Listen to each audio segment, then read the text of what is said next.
Okay, hello everyone, welcome back, and today I'm gonna talk about something that annoys me quite a lot, and it's all those teachers or whatever at school who just take, 2 years to do stuff. Oh, and slug dinner lady, don't think you're escaping this one. You scoop the food up and you stare at the ceiling for 5 seconds. Oh, sorry, no, 2 hours, and then you put the food on the plate. No, look, it can't have only just happened to me, right? This happens to everyone, right? It can't just be me, please. And if it is just me, I guess I'm just really impatient, and I do admit to being very impatient. I hate waiting. I mean, I hold it in, but someone would be doing something, just something normal throughout the day, and if it takes 5 seconds longer than I thought it would go, then I would have to resist screaming. Well, not screaming, but just all around raging. But anyway, me, cheese grater, towel rack, and microwave are on our way to a DT lesson. DT, it's very cool. It's actually, you just sit there and draw stuff if you're doing it for your GCSE. However, there's just one downfall to this. Oh, but you might be thinking that, no, there's no downfalls. You're just sitting there and drawing stuff. Well, at the beginning of the lesson, you have to sit down and listen to the teacher speak for a bit. I say a bit,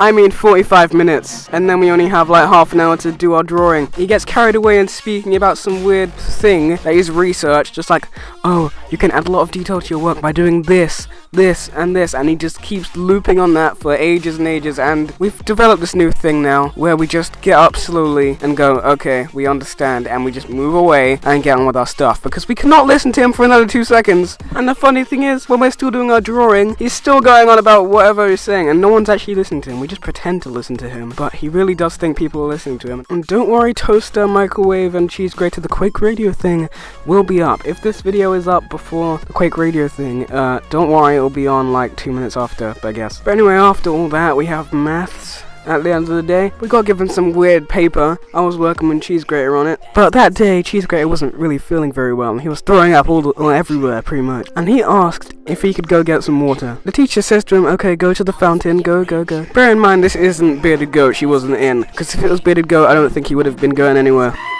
So he goes for a second and comes back with a bottle of water. Luckily no one spots him with this, because he just went and bought one. Then we just started chatting again, and then we noticed the bottle had a Best Buy 2002. That bottle had literally been in there for 14 years. So, cheese grater's probably dead now. Time I'm making this video and everyone's already at his funeral. Probably swallowed like 10 poison frogs. But after we joked about that for a little while, we started carrying on with our little test paper we had to do. And the teacher that came to cover us went around the class checking everyone's work.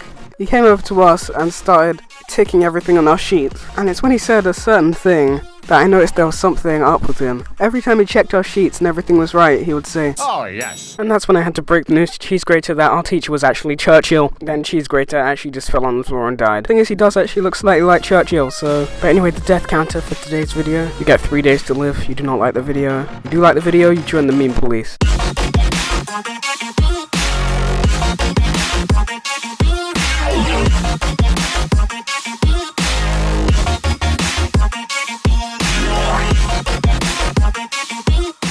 Yes. Yes. Oh, yes. No.